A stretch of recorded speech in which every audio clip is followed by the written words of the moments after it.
All four victims are deceased from gunshots. The fire was intentionally set. Mr. Meeks was deceased from an inflicted gunshot wound, and we found the gun that matches all of this actually still in Mr. Meeks' hand. In the late hours of April 18th, 2022, a young family walked into the Davie County Sheriff's Office. 26-year-old Ashton Brown, her husband, and their two little girls were captured on the security footage, standing at the front desk, desperate for someone to help. And when no one did, they went home. Just hours later, that same department received a chilling 911 call. The family's house was on fire, and when the flames were finally put out, what first responders found inside was devastating. Inside the home were the burned bodies of Ashton, her two daughters, and her husband. But the horror didn't end with the fire. As investigators dug deeper, they uncovered the unthinkable. For one simple reason, 26-year-old Ashad Ewing Meeks had murdered his wife and their children before turning the gun on himself and setting the home ablaze. This is the heartbreaking case of Ashton Brown and her two children. Is a lot to unpack here, and it's eerie knowing the family walked right into this building less than 3 hours before they were all found dead in that home. Now, one thing we know for sure is that this was a murder-suicide. Police say all of the victims inside the home died of wounds, and that Ashad Ewing Meeks was the one died from an inflicted gun wound, and he still had the gun in his hand when his body was found. 26-year-old Ashton Brown lived in Coolumee, North Carolina. She was raised by her mother, Christina Stuckey, alongside her two brothers and sister.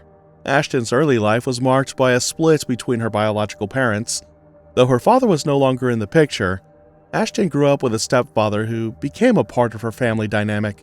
Despite these changes, Ashton's upbringing was filled with love and support from her close-knit family, which would shape the woman she would become. During her time in college, Ashton developed a strong love for sports, especially softball. She had a natural talent for the game, and those who saw her play said she was genuinely skilled on the field.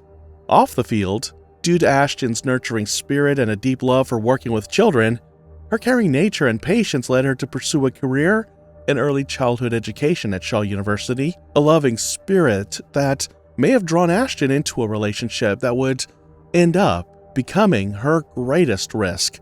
In 2014, Ashton would meet a fellow student, 26-year-old Ashad Ewing Meeks. Just like Ashton, Ashad was a lover of sport. He played football. While there isn't much known about Ashad, he had a close bond with his mother, Tiffany Meeks. His charm and easy smile quickly caught Ashton's attention, and they enjoyed the same fun things. From the moment their paths crossed, there was an undeniable connection. What began as a simple friendship soon evolved into something much deeper, something that would ultimately change Ashton's life forever. After graduation, Ashton moved back to her hometown of Davie County, but not alone. Ashad followed her. Ashton's family welcomed him with open arms. Ashton's mother shared that Ashad was basically like another member of our family. In the midst of their blossoming romance, Ashton discovered she was pregnant with Ashad's baby. The news came as a shock at first, but it quickly shifted into something more meaningful. For Ashton, the pregnancy marked a turning point, one that brought both overwhelming emotions and a deep sense of purpose. Despite being young, Ashton and Ashad began preparing for their responsibilities of parenthood. Ashton's family, though surprised, stood firmly by her side, offering their love, support, and guidance as she navigated this new chapter. The two of them appeared to be the perfect couple, happy, in love, and seemingly without a care in the world. A few months later, the couple welcomed a beautiful baby girl, whom they named Bella Rose. Bella's presence brought an overwhelming sense of unconditional love into her mother's world. Ashton would often share special moments of their life together on social media, posting pictures and videos of her precious daughter for friends and family to see. As Ashton became fully immersed in her role as a mother, cherishing every moment with her little girl, in late 2021, Ashton and Ashad joyfully welcomed a new member of their growing family, a beautiful baby boy named Brixton. The arrival of their son filled their hearts with even more love and happiness.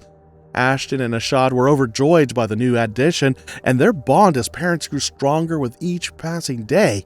With both children, their family felt complete, and they looked forward to watching their children grow together. But just as life seemed to settle into something beautiful, one afternoon would bring a turn so unexpected it would shatter everything they had built. On April 18th, 2022, security footage caught Ashad walking into the Davie County Sheriff's Office. He was accompanied by Ashton and his eldest daughter, Bella. In Ashton's arms is their youngest child, Brixton. The four of them approached the front desk of the office and asked if they could speak to a deputy. Nothing about their demeanor raised any alarms, but behind that quiet entry would soon unfold a series of events that no one could have anticipated. They waited for several minutes, calmly standing at the front desk as time passed without any urgency. Despite their repeated requests, no deputy was immediately available. It didn't appear they were in a rush or desperate for assistance. The young family seemed patient, almost as if there was no immediate concern, which made it all the more puzzling as to why they had come to the sheriff's office in the first place. What could have prompted them to make this visit, and why did it seem like there was no pressing issue? Instead of continuing to wait, the security footage captured the family leaving the building, seemingly heading back home. But just before they walked out the door, Ashad paused. He turned around, approached the woman sitting behind the desk, leaning slightly toward the protective glass, as if there was something on his mind that still needed to be addressed before they left, but instead, he made one shocking request. Ashad asked the front person about getting a concealed carry permit. What was said after that remains unknown, but shortly after, he and his family turned and left the building. Despite the unusual nature of his request, especially while accompanied by his partner and two young children, no one at the sheriff's office thought to follow up or even ask why they had come in the first place. Only 20 minutes after the family left the Davie County Sheriff's Office, Ashton made a 911 call. Her voice was calm and composed as she asked if she could speak with a deputy. Once again, no deputies were immediately available, so the dispatcher assured her that someone would return her call as soon as possible. They left after a few minutes. 20 minutes after that, Ashton calls the sheriff's office. Still vague about what she needed, but said she had safety concerns. Hi, I was calling to speak with a deputy or anything. You need to speak with a deputy? Yes, please. About a safety reason. No urgency detected in her tone, and just like earlier at the station, her request didn't raise any red flags. But what no one realized at the time was that this quiet call for help was a final attempt to prevent a tragedy already in motion. Still, just 10 minutes later, a deputy returned Ashton's call. Once again, she sounded calm and coherent, but this time, her tone carried a hint of unease. What do you need to speak with an officer about? I'm just needing to speak with them, about a safety reason. What do you need to speak with him about? Tell me exactly what's going on there.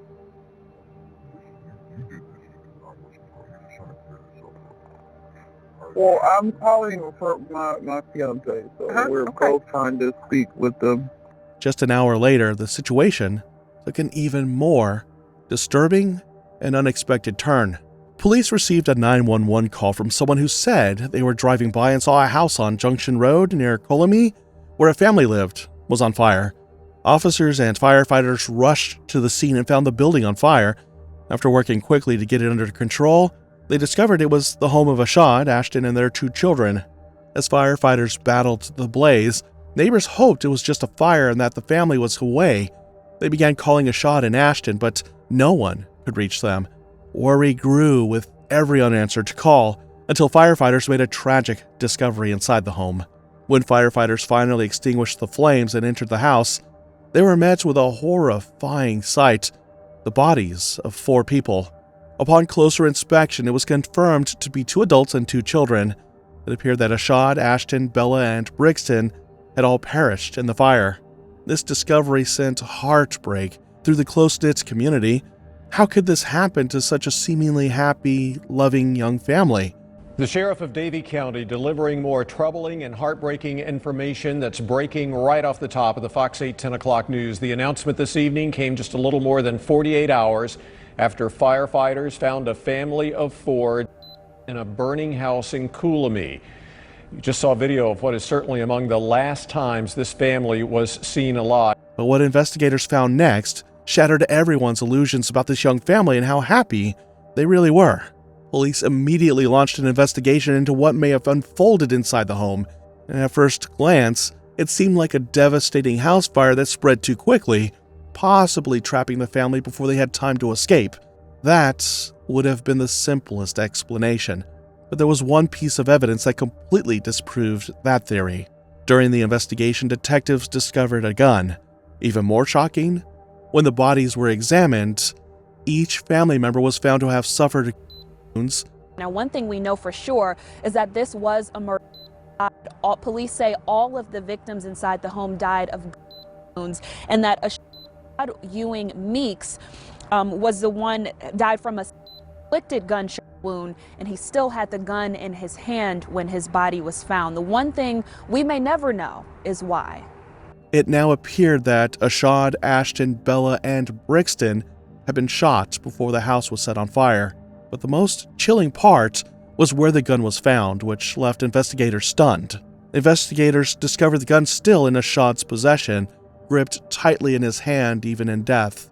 Despite the weapon being charred from the fire, there was no doubt it had been held and fired by Ashad himself. This finding led detectives to a chilling theory. Ashad had shot his family, set the house on fire, and then taken his own life. But the most pressing question remained. Why? What could have driven him to such a horrific act? Was there underlying tension in their relationship? Had things quietly spiraled into domestic violence? So they made a decision to find out more about the couple's relationship dynamic. To get answers, investigators turned to the community. They canvassed the neighborhood, questioning residents about the couple's dynamic and whether anyone had noticed signs of trouble. Most people described Ashton and Ashad as a normal, happy couple. But one neighbor revealed something that would shift the investigation. The neighbor revealed that around 2 p.m. on the day of the incident, they saw Ashton and Ashad arguing in their yard. Just 15 minutes later, flames engulfed the home. It appeared the neighbor had witnessed a pivotal moment in the case, an argument that may have sparked a tragic chain of events.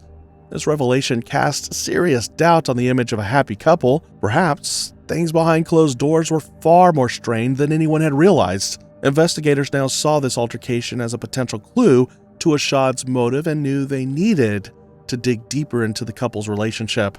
Soon after, the police department held a press conference to inform the public and share what little information they had at that stage. At 2 o'clock, we have a witness that sees them at their residence at 1943 Junction Road. They're in the yard, some type of verbal disagreement or argument, according to the witness.